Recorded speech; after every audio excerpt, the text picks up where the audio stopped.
অনেক দিন তো বাবার বাড়িতে ছিলাম। বাবার বাড়িতে ঈদের আমেজ জমে উঠেছে।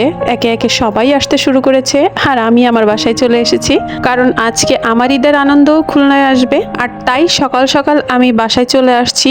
যেহেতু অনেক দিন বাসায় ছিলাম না, তো ঘর দোর একটু নোংরা হয়ে আছে।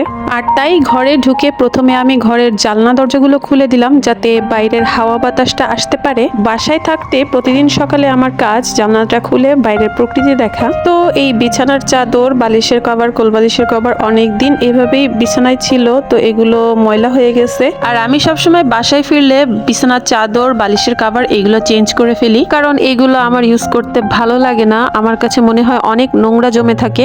আর ঠিক এই কাজগুলোই আমার কাছে সব থেকে বোরিং কাজগুলোর মধ্যে একটা। প্রথমত মশারি টানানো, দ্বিতীয়ত হচ্ছে বালিশের কভারগুলো চেঞ্জ করা।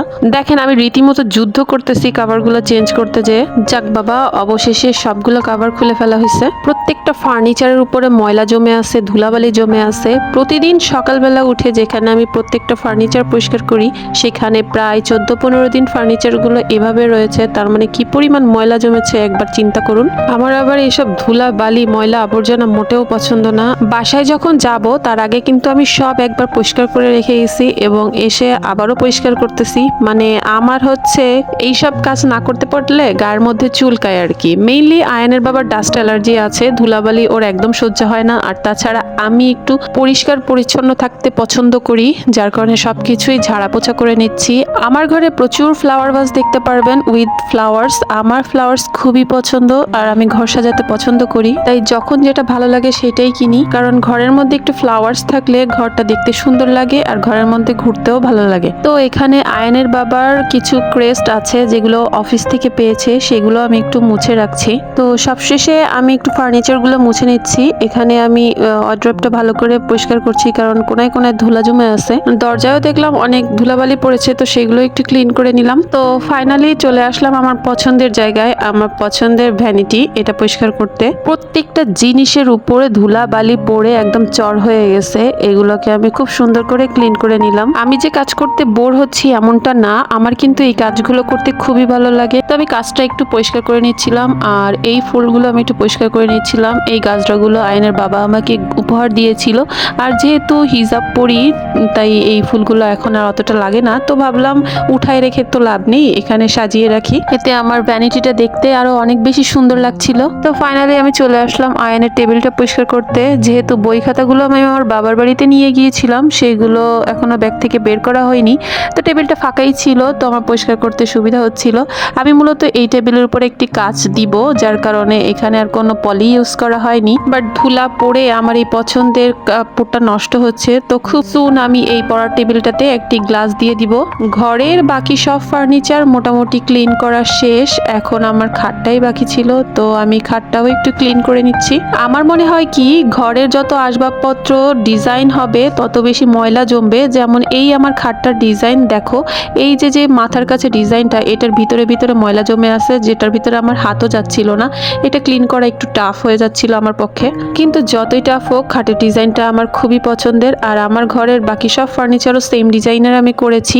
আমার ঘরের কোনা কানিতে শুধু ফুল আর ফুল দেখতে পাবে। এখানে আমার একটা ঝাড় ছিল সূর্যমুখী, সেটাও আমি একটু ক্লিন করে নিলাম। অনেকদিন ধরে ক্যালেন্ডার চেঞ্জ করা হয় না, তো ক্যালেন্ডারটাও একটু চেঞ্জ করে নিলাম। আর এবার আমি ঘরের জানলা পরিষ্কার করতে গেলাম। জানলা পরিষ্কার করতে যেয়ে খেয়াল করলাম ঘরের কার্টেইনগুলো অনেকদিন ধরে ধোয়া হয় না, এগুলো নোংরা হয়ে আছে, ধুবো ধুবো করে আর ধোয়াই হচ্ছে না। তো ভাবলাম আজকেই কেন নয়, তো আমি উপর নিচ বেয়ে বেয়ে ঘরের যতগুলো জানলা ছিল সবগুলো ক্লিন করে নিয়েছি। তো এখানে এত পরিমাণ মাকড়সার বাসা হয়েছিল যেগুলো আমি ভিতরে হাত দিয়ে পরিষ্কার করতে পারছিলাম না, তো বিছনা ঝাড়া ঝাড়ুটা নিয়ে সেগুলোকে আমি ভেঙে দিলাম। জানালার গ্রিল পরিষ্কার করা শেষ, তো এবার আমি বিছনার চাদরটা উঠিয়ে নিচ্ছি।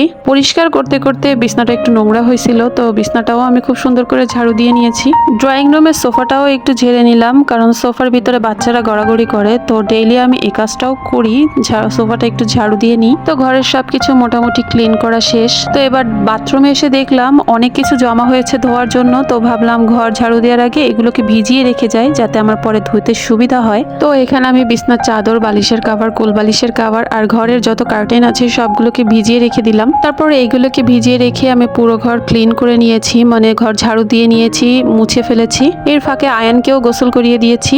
অনেকদিন ধরে বেসিনটাও ইউজ করা হয় না, বেসিনটাও নোংরা হয়ে আছে, তো এটাও সাবান দিয়ে পরিষ্কার করে নিয়েছি।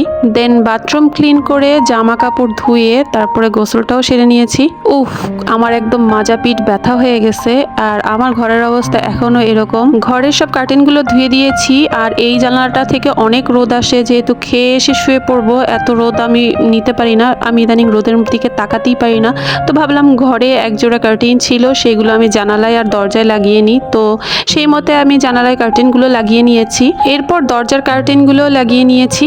কার্টেন লাগাতে যেয়ে মনে মনে চিন্তা করছিলাম লম্বা মেয়ের উপকারিতা কত। তো ভাবতে ভাবতে দেখলাম আমি হাতেই পাচ্ছি না, তো আয়ানের টুলটা নিয়ে আসলাম। টুল দিয়ে উঠে তারপরে আমি পর্দাটা লাগালাম। তো ফাইনালি আর একটা কাজ আছে, বিছনা চাদরগুলো বিছাবো, তারপরে খেতে যাব। আমি কাজগুলো খুব দ্রুত শেষ করার চেষ্টা করছিলাম, কারণ আমার প্রচন্ড খিদা পেয়েছে। আর এসে অনেক কাজ করেছি, যার কারণে আমার মাজা পিঠ একদম ধরে গেছে। খালি বারবার চিন্তা করছিলাম খেয়ে দিয়ে এসে কখন একটু শুবো, কখন একটু ঘুমাবো। তো আমি আবার সেই বোরিং কাজের মধ্যে ঢুকে গেলাম, বালিশের কাভার ঢুকানো। একে একে সবগুলো বালিশের কাভার পরিয়েছি। তো বিছনাপাতি গুছিয়ে রেখে আমি দুপুরের খাবার খেতে গিয়েছি। আর আয়ানকে আয়ানের দাদি খাবার খেতে দিয়েছিল অলরেডি, কারণ আমার কাজবাজ শেষ করতে অনেক বেলা হয়ে গেছিল। ও ফাইনালি ঘরটা অবশেষে গোছানো হইলো। তো আমি এবার একটা নাক ডেকে ঘুম দিব। তো তোমাদের সবার থেকে বিদায় নিচ্ছি। আল্লাহ হাফেজ।